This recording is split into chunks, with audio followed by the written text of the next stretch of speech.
Ciao, I'm Enzo. I'm Celia. This is a Piazza Talk, our channel about our life in Lucca.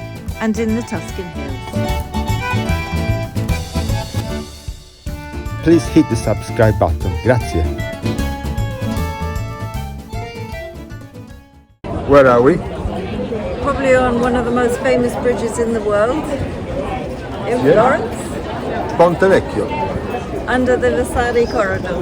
Yes. And what are we doing in Florence? Well, we've had to come to Florence, so we thought we'd not go to museums because we don't have enough time today, and I can spend a lifetime in the Uffizi. Yes. So today isn't for museums, so we're just going to go and have a look at the food Market. San Lorenzo.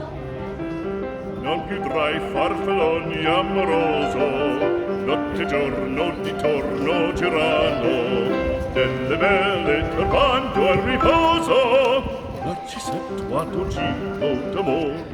Benvenuto Cellini was a master goldsmith and an important Renaissance sculptor, and he also wrote an autobiography that is a very good read. Non più fra questi bei panacchini, quel cappello leggero galante. Celia, do you think she's in the kitchen cooking for us? I don't know, but she made a cookery book, didn't she? Yes. Which your sister has a copy, your mother's copy. Yes, so sometimes I should borrow it. This is San Lorenzo Central Market. Celia, that's Labradotto, the famous Florentine street food. All these different prosciuttos, can you explain the differences? Sandarino and Parma are very sweet, while prosciutto Toscano is saltier, and you normally eat it on salted bread, pane sciocco. We also have cinta sanese, which is an ancient Tuscan breed. Tuscan salami with fennel seeds, Briciolone, aged a bit less, and Finocchiona from Siena. This is the Italian cheese symphony: pecorino, parmigiano, fontina, gorgonzola. On the Italian traditional table, cheese is served at the end of the second course. But cheese is also used in many recipes. You can have penne al gorgonzola, parmigiano di melanzane. I can go on forever.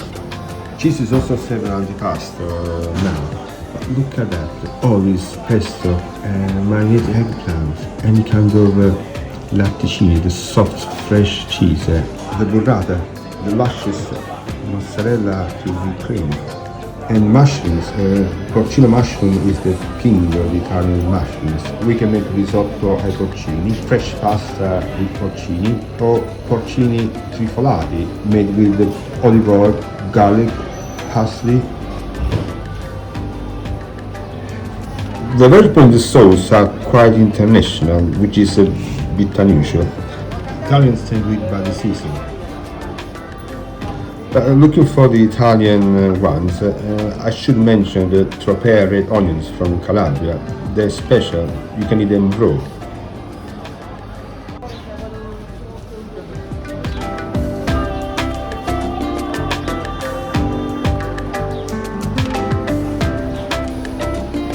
Now is the time for figs and grapes.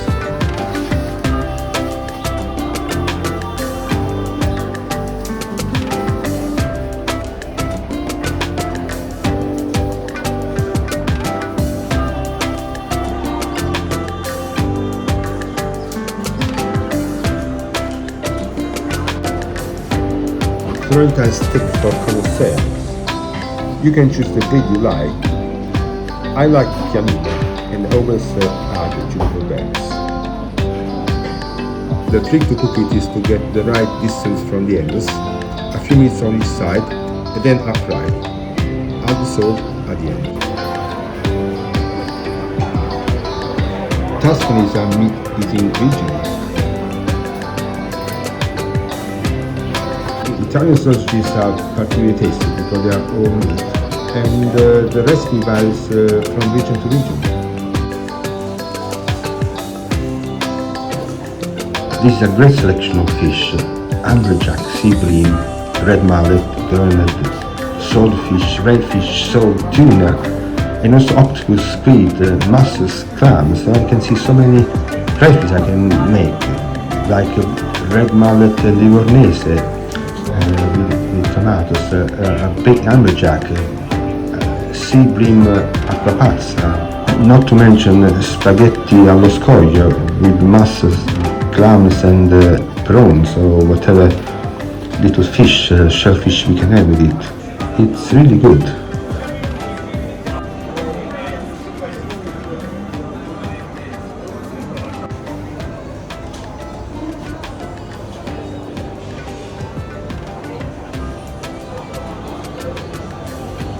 And this is one of my favorite, baccalà, salted dry cod.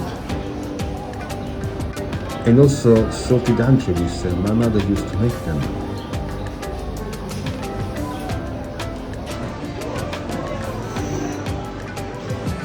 I get a bit lost now. This is such a large selection of wine and olive oil from around Italy.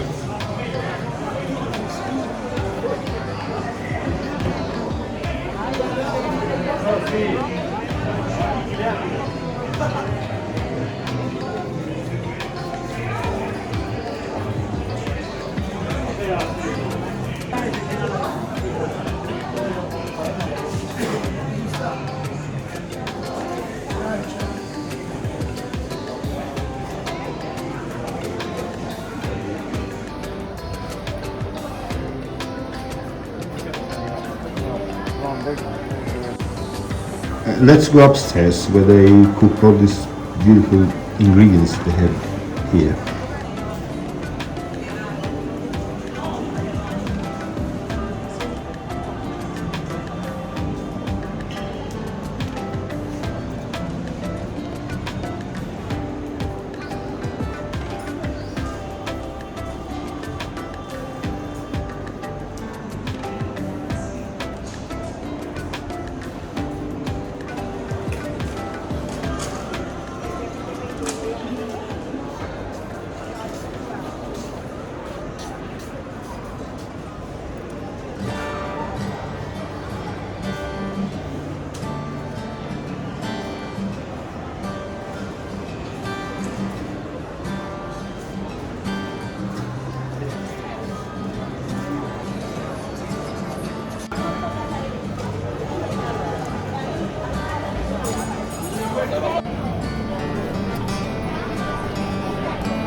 How traditional is this menu?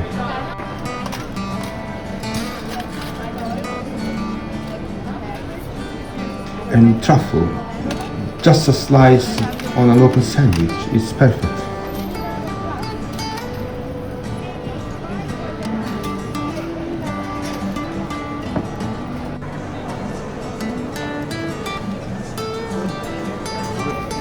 Look, we cook Pappa al Pomodoro for our vlog. I've added the link below. And this is the famous Florentine Lampredotto made with the cow's soul. Not really sure. Verde piccante? Salsa verde, salsa piccante? Solo piccante?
The window on the first floor on the right of the Pink Palazzo is always opened, and the story is that a newlywed couple in the 1500s were tragically separated by the war, and he never came back, and she kept waiting there until her death. Can you spot the girl with a laurel wreath on her head? In Italy, when you get a degree, a mortarboard is replaced by a laurel wreath. How much more romantic. They're filming the next series of L'Amica Geniale, or My Brilliant Friend, the Neapolitan series of books by Elena Ferrante. A pity there are no actors about. If you're learning Italian and want to read, the Elena Ferrante books are beautifully written in pretty simple Italian, so they're a good one to start with.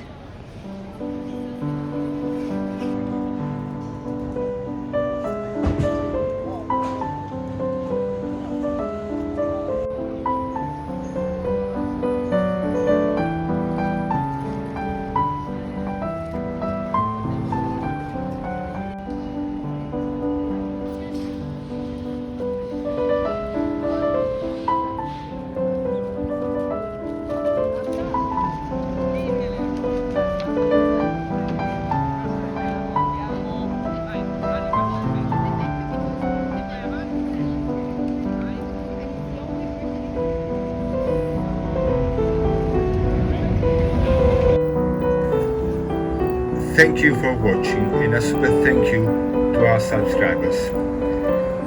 If you have not subscribed yet, please press the button. It's a great way to support our channel, and it's free.